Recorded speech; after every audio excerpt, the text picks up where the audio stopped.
Breaking news आ रही है हिमाचल प्रदेश के ऊना से। वहां गोविंद सागर झील में डूबने की वजह से 7 लोगों की मौत हो गई।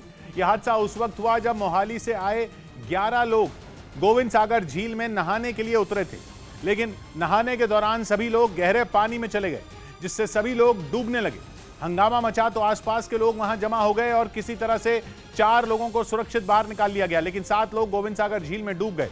इस घटना की जानकारी फौरन पुलिस और प्रशासन को दी गई, जिसके बाद पुलिस की टीम ने गोताखोरों की मदद से सभी शवों को झील से बाहर निकाला। बताया गया कि मरने वालों में एक ही परिवार के 4 लोग शामिल हैं। वहीं इस घटना के बाद मरने वाले लोगों के घरों में हड़कंप मच गया।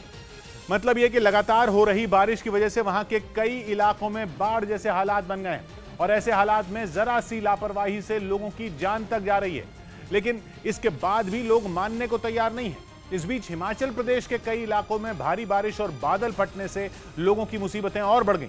जगह जगह बादल फटने के बाद कुल्लू से लेकर मंडी तक नदी और नालों में उफान आ गया, जिसके बाद कुल्लू में एक लोहे का पुल तिनके की तरह सैलाब में बहता नजर आया। पहाड़ से पानी के साथ बहकर आए मलबे ने चंद सेकंड में पुल को पूरी तरह से ध्वस्त कर दिया। पुल को तबाह करने के बाद पत्थरों के साथ बह रहा मलबा तेजी से निचले इलाकों की तरफ बढ़ता दिखाई दिया। सैलाब के साथ बह रहे मलबे से कुल्लू के कई हिस्सों में बाढ़ जैसे हालात बन गए। यही नहीं, भारी बारिश और पहाड़ फटने के बाद चंडीगढ़ मनाली नेशनल हाईवे के ऊपर से पानी बहने लगा। ब्यास नदी में आए उफान की वजह से कुल्लू के कई इलाकों में ट्रैफिक थम गया और सड़कों को बंद तक करना पड़ा। और तबाही की ऐसी ही कुछ तस्वीरें हिमाचल प्रदेश के मंडी से भी सामने आई। वहां बादल फटने के बाद कुछ लोग ब्यास नदी की दूसरी तरफ फंस गए, जिन्हें निकालने के लिए काफी मशक्कत करनी पड़ी, लेकिन आसपास के लोगों ने हार नहीं मानी और पुलिस की मदद से नदी के दूसरी तरफ फंसे लोगों को बचाने का काम शुरू कर दिया।